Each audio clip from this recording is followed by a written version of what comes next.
নমস্কার দর্শক বন্ধু, আমি শ্রী প্রদীপ।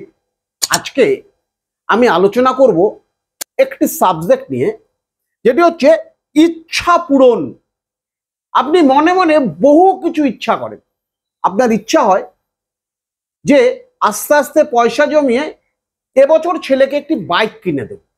আপনার ইচ্ছা বাড়িটা দোতলা করব।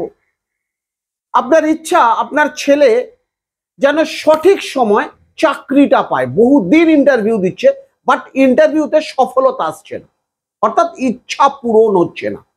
বহু মন্দিরে যাচ্ছেন, বহুভাবে মানত করছেন, কিন্তু সেই ইচ্ছা পূরণ হচ্ছে না। কি করবেন? ছোট্ট একটি কাজ করুন। এই কদিন বাদেই আমাদের জীবনে একটি মারাত্মক একটি মাস আসছে, সেটি হচ্ছে শ্রাবণ মাস। সোমবার দিন উপবাস থাকুন এবং একটি বিল্ল গাছের মূল তুলে আনুন। বিল্ল গাছ অর্থাৎ বেল গাছের মূল মাথায় রাখতে হবে। যে বেল গাছটিতে বেল এখনো পর্যন্ত ধরেনি, এই রকম একটি বেল গাছ তুলুন।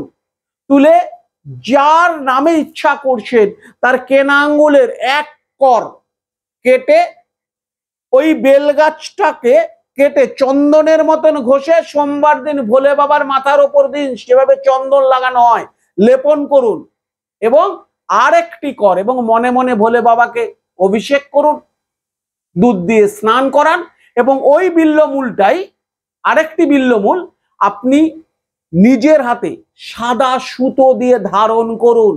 দেখুন আপনার ইচ্ছা 100% পূরণ হবে। দর্শক বন্ধু, এটি কিন্তু একটি ইচ্ছা পূরণকারী মন্ত্র, ইচ্ছা পূরণকারী উপায়, যেটা আজকে আমি আপনাকে বলে দিয়ে গেলাম। সামনেই শ্রাবণ মাস, অবশ্যই এই ক্রিয়াটি করুন, অবশ্যই সুফল পাবেন। নমস্কার দর্শক বন্ধু, সুস্থ থাকুন, ভালো থাকুন।